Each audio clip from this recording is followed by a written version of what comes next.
దేని బిడ్డలారా, వాక్యం చాలా స్పష్టంగా సెలవిస్తుంది. ఇదిగో ఇశ్రాయేల్ని భయపెట్టాలనుకుంటే భయపెట్టలేమంటండి. నాకు ఊహ తెలిసిన కాడి నుంచి ఇరాన్ దేశానికి ప్రతి ప్రధానమంత్రి ఆ దేశంలో ప్రజల మన్నను పొందుకోవాలంటే ముందర అతను ఏం చేయాలంటే ఇశ్రాయేల్ దేశాన్ని తిట్టాలన్నమాట.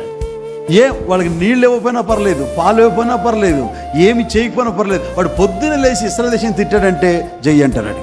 తెల్లారు లేచి అతను ఏమిటో తెలుసా, ఇశ్రాయేల్ దేశాన్ని భూపట్టం మీద లేకుండా ఇస్తాను.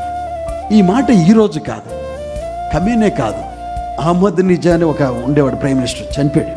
అతను అనేవాడు, అతను కాదు హామాను కూడా అన్నాడు. హామాను కాదండి, హిట్లర్ కూడా అన్నాడు. దావీదు దినాల్లో కూడా ఒక కీర్తనలో ఒక మాట ఉంటుంది, దేవుని ప్రజలు అంటండి భూమి మీద లేకుండా చేసేద్దాం రండి అని దేశాలు పిలుపునిస్తాయంటండి. మీకు తెలుసో లేదో, ఇశ్రాయేల్ దేశం చుట్టూ 12 శత్రు దేశాలు ఉన్నాయి. ఇశ్రాయేల్ దేశం తెల్లారు లెగిస్తే ఎంతమంది చూడాలండి? 12 దేశపు శత్రువుల్ని. 12 దేశాలు చుట్టూ ఉన్నా కూడా ఆ దేశం ఇంకా భూమి మీద సజీవంగా ఉందంటే ఆ దేశపు దేవుడు హల్లెలూయా, ఆయన నిన్న నేడు ఏకరూపిగా ఉన్నాడు. నిరంతరం దేవునికి స్తోత్రం చెప్పుకుందాం గట్టిగా హల్లెలూయా.